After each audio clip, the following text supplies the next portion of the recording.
Welcome to Be Ablaze. We're lighting a fire in you to move you from ordinary to extraordinary, living out your blaze for life. I am your host, Polly Hamp. Let's be ablaze. Hello, and welcome to Be a Blaze podcast. This is your host, Polly Hamp. I am excited about today's topic. Have you ever had a thought that you created into a long story that really heightened your emotion, that really had you get more anxious and more angry and more frustrated, disappointed, depressed, or sad? Let's just say you're driving to work and you start thinking about the coworker you've had a run-in with lately, and there's just been some emails going back and forth, and you start thinking about how you're going to approach this person, how you're going to start communicating to this person, or I've got to go to my boss, or I'm just so frustrated. You create elevated emotions. You start creating frustration, anger, disappointment, and feel your emotional state change and get heightened. And that happens in so many scenarios. So let's take one where you had an argument with your significant other, and you start playing that argument over and over again in your head. From nothing to elevated emotion, you by thought can actually create that elevated emotion.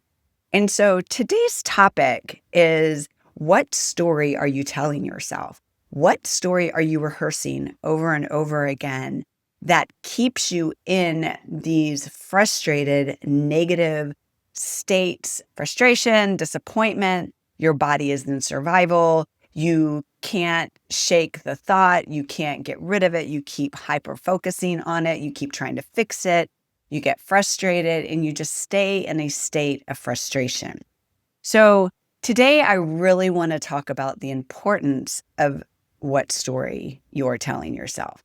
Because if you are telling yourself this story over and over again, that elevates emotions, that elevates frustration, that elevates confusion or depression and anxiety, opposite. The other thing, you can actually start thinking in new ways that rewire the story, that rewires your nervous system. Instead of living in survival and staying stuck in that emotional state, you can move up into the connected part of your brain and start rewriting the new story. So, how do we do that? How do we do that in such a way that does not connect to toxic positivity? Because toxic positivity, there's the people out there that are just like, I'm going to grin it and bear it, and I'm blessed and highly favored, and I'm just going to make it, and everything's going to be okay, and I'm fine. It's fine. I'm totally fine. And I don't know if you've heard this, but the acronym to FINE is feelings inside, not expressed. Except the feelings inside are about to just burst out because they're looking for a place to go. You are created with emotions. You're created with feelings. However, somewhere along the line, the emotions and the feelings got a distorted message telling you your feelings are too much. Feelings are bad. Feelings should never dictate your state. And boys don't cry, girls be quiet. Belief systems that, be it family of origin, a teacher, a constant message that you've received your whole life telling you something about emotions and feelings. Maybe they have felt out of control because you were never taught how to relate to them, what they actually meant, or how to healthfully connect to them. Because you don't know, that doesn't mean you're bad. It's just like you're not going to know how to speak French if you've never been taught how to speak French. And then you go to a country that only speaks French and you're lost and confused. But I'm pretty sure you don't blame yourself for being dumb and bad because you don't speak the language. So it's the same thing. If you haven't learned the language of your emotions, if you haven't learned the language of your feelings, it is something you get to have the opportunity to do. That will radically change how you experience yourself in your healing journey, in your connection journey, in that journey from moving from survival to connection. Let's take a minute to unpack that because, again, I mentioned the thing we really want to stay away from is toxic positivity. What happens if I'm just going to like everybody and make sure it's okay and I'm fine? Feelings inside not expressed tells your nervous system it can't trust you. That tells your body it can't be trusted. And that your mind is trying to distort something that is crying out, letting you know, hey, I'm scared. I'm angry. I'm frustrated. I'm anxious. That is information.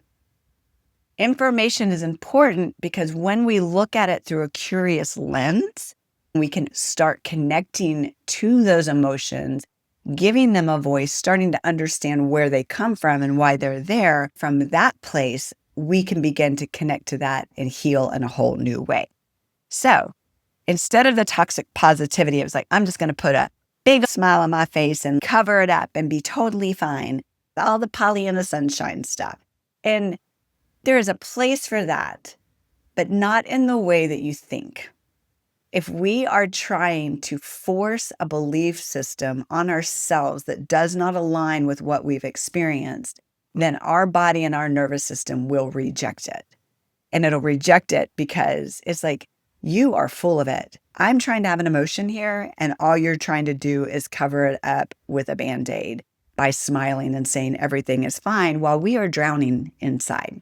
The important way to shift this from the toxic positivity standpoint, if that's something you've experienced yourself doing, is when something comes up, because the story you tell yourself is important to look at. If you keep telling yourself that the world is bad, your boss is horrible, and they might be, but you're blaming everybody for your emotional state, or you always beat yourself up because of your emotional state. And I can never do this. I'm not going to be able to do this. And it's just too hard. I'm always going to be anxious and thinking about the anxious things. And I can't get out of this anxious loop, this angry loop, this frustrated loop, this depressed loop, this fear loop, all of these different loops that have kept you stuck. When we start looking at that and being able to put language to what is going on, when you're able to stop and go,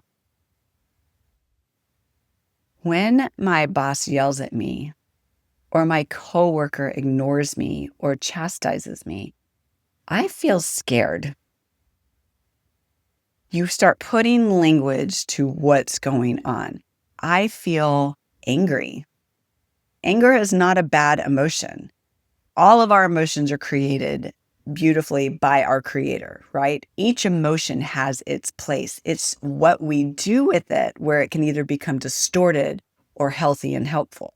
I am angry. I either shut down, get super aggressive, or start getting anxious and I'm fearful of losing my job. Anger is a secondary emotion to fear. Fear is the original emotion, which then sparks anger. It's like somebody comes around the corner and goes, "Ooh," and scares you. You jump because of fear, but then you get angry. It's like, why did you do that? That was so mean. And so many times fear is a secondary emotion. Anger is a secondary emotion to fear. So paying attention to that and empathizing with yourself and putting language to what's going on instead of responding out of survival, you're connecting to yourself. And this may have to happen as you do this in the beginning. This may need to happen outside of the conversation that you're having with your boss, coworker, significant other, mom, dad, sibling, or whatever it is. It may not be able to happen within the moment, but you can step outside of it and go home. Everything is information. There's no such thing as failure, only feedback. And so I'm going to look at this with an open mind and a curious heart and look at the story that I'm telling myself about this situation. I've learned over time working with clients and doing lots of different studies that your nervous system and your body don't know the difference of what has happened and what you can actually create. Just like what I started with. You're driving to work and you're thinking about the scenario that you have to confront one of your employees because they got really frustrated at you and then took it out on a customer, and now you have to go talk to them. But you start creating this whole scenario that has not happened yet. And you can feel your emotional state ignite with anger, rage, frustration, disappointment, whatever it is. You can feel that come up. So literally, you are creating a scenario that hasn't happened yet that your body becomes in alignment with, what you want to believe, and rehearsing that, because that also can become your reality and create the emotional state that is all about connection and not about survival. Remember, survival is that brainstem downstairs part of our brain where all the F words live. It's fight, flight, freeze, faint, fawn, fix. Live in the downstairs part of our brain and try to have a relationship from there, try to just survive from there, because we don't realize how much power and authority we actually have to move up and stay up in the connected part of our brain, in our limbic system, our neocortex, where identity and knowledge and communication and connection all live. So many of us live in the downstairs part of our brain. You're not broken because you haven't moved up into the connected part of your brain.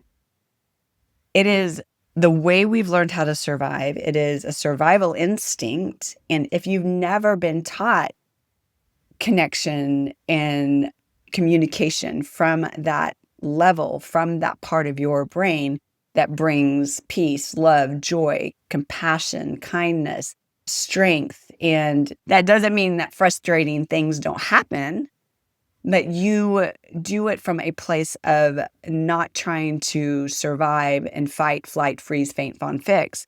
You do it from a place of true connection. The coolest thing about this is it's physiological. And so it's changeable. You have the authority to change it. And the topic today is, what story are you telling yourself? You can literally change the story you're telling yourself. Let's just take that scenario again. You're driving to work.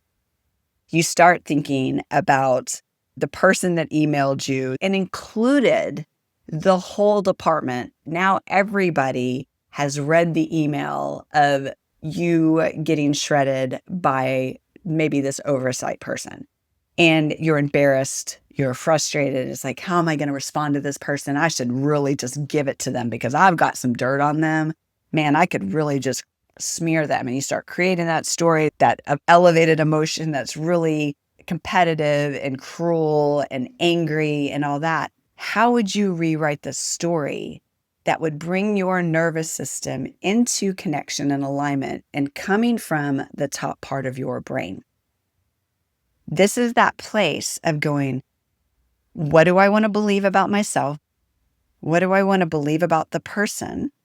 And I've experienced this person in the past not being the healthiest.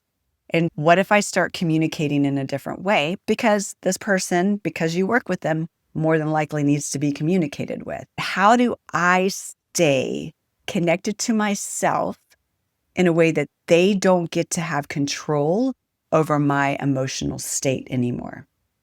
That I am no longer going to write this story of revenge and frustration and competitiveness. I am going to start telling myself the story that I am a good communicator and I'm learning how to communicate. I'm going to stay connected. I'm not going to be vengeful. I'm going to be kind, and I'm going to do the proper protocol to handle this scenario in a way that is between that person and me, and not pull everybody else in and try to make everybody else pick a side. You start telling yourself that story, and it's like, how do I want to feel? I want to feel like I am empowered. I want to feel like I am worthy to communicate well. I want to feel peace with myself, even though this is a frustrating situation. So you start writing that story and you start rehearsing that story in your mind. And remember, your body does not know the difference between something that has actually happened in something that you're creating. Just like the examples that you can create a whole scenario of responses that create frustrating, anxious, confusing emotions, or you can create one that brings unlimitedness, compassion, hope, power, and all of those kinds of things that you can then start telling your body, this is how we're going to feel about this. That is not toxic positivity. That is you stepping into who you're created to be and rewriting this story. Let's talk about your health. Let's talk about why we want to do this.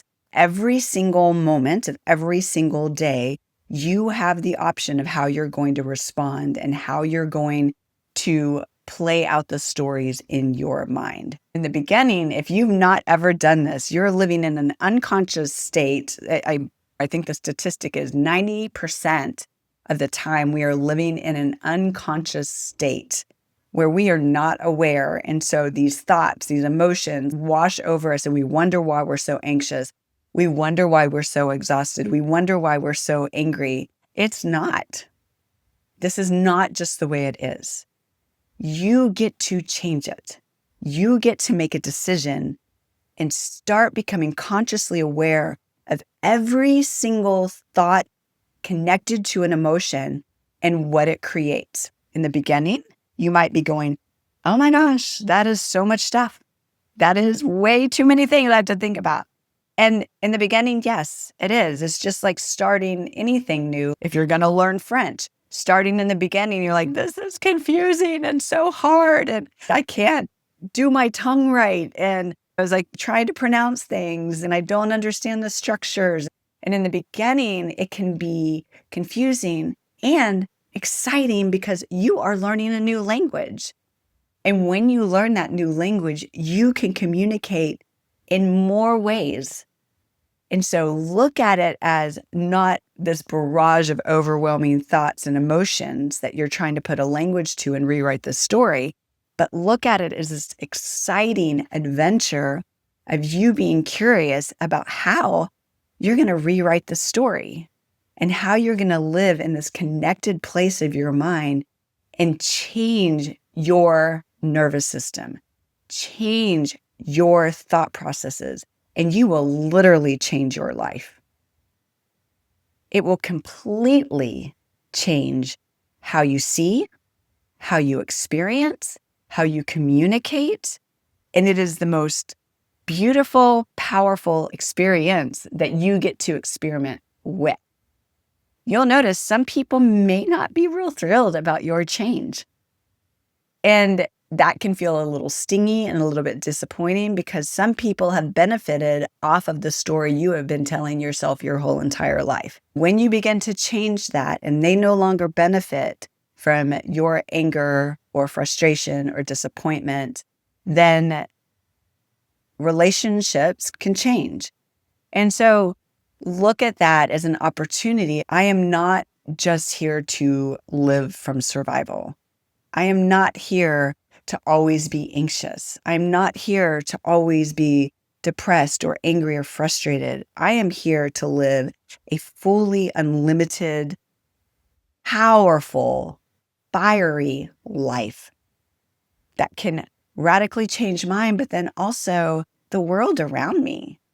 Because when you change, everything else changes on the outside of you too. It is this beautiful coherence of connection with other people who are also after becoming consciously aware and changing their lives as well.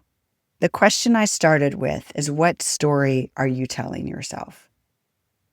Are you telling yourself a story over and over again? Maybe of something that happened with your ex or a horrible friend breakup, and you play this scenario over and how you might do it again. Or if I go into the store and this person gets angry, how am I going to respond? Oh, I'm going to get angry back. Or this person cut me off and now I'm angry the rest of the drive and frustrated and I'm driving really aggressively. And you live in this constant state of telling yourself a story that it's okay to be anxious, frustrated, angry, depressed, confused. Your experiment with yourself is to become consciously aware of those stories. And then when you become aware of them and the emotions that it brings up, maybe start putting language to that emotion and recognizing it and validating it as, okay, yeah, that was a frustrating situation. And I'm going to tell myself a new story. Then this part is where you rewrite the story. When somebody cuts me off in traffic, I'm going to pause and take a deep breath and keep driving. My heart may still be racing because literally they cut me off. And that was scary. I feel that shock of, I got to survive and not be hit by this person. Whew, that was scary. I'm going to take a deep breath. If that story keeps coming in, I should do this. I'm going to get aggressive. And now I'm just going to drive aggressively because if I don't, the whole world's going to run me over. Nope. I'm going to tell myself a different story. How do I want to feel when I drive? I want to feel at peace. I want to feel alert. I want to feel conscious when I'm driving. The same thing with relationships. Are there specific relationships or past relationships of a story that you keep playing over and over again that frustrate the daylights out of you? What story do you want to start telling yourself? What emotions do you want to start feeling about it? Surrender, forgiveness, that release of that person, because if you're replaying that story over and over and the emotions keep getting heightened, that person has incredible power over you. When you start surrendering that power and letting that power go, we'll do a forgiveness podcast at some point. I have a different twist on forgiveness. It is a process of surrendering the other person so they no longer have authority over your nervous system and not having to hang on to them where they stay hooked in you. But by doing some of those processes and rewriting your story that rewires your nervous system, you begin to get you back. So this week and every single day, pay attention, be aware. And the best way to live out this blaze and this fire that is in you is finding the places where I'm no longer going to let these old stories wire my nervous system. I am going to become consciously aware. I'm going to change them, start putting language to my emotions and my needs, and be able to communicate in a new way so I can live with joy, peace, love, and power. I'm so glad you joined me today. Please be sure to like, follow, subscribe, download, send, share, do all of the things. And be sure to check out my website, todayou.com. And there's a great course on there. I've got a few mini courses that are available if you're not ready to do the big transformational course, but I also have some free resources that I would love to share with you. I'm so glad you joined me today. Be sure to hit that subscribe, like, follow, download button, all of those things. And I hope you have a beautiful, fiery, blazy day. Take care.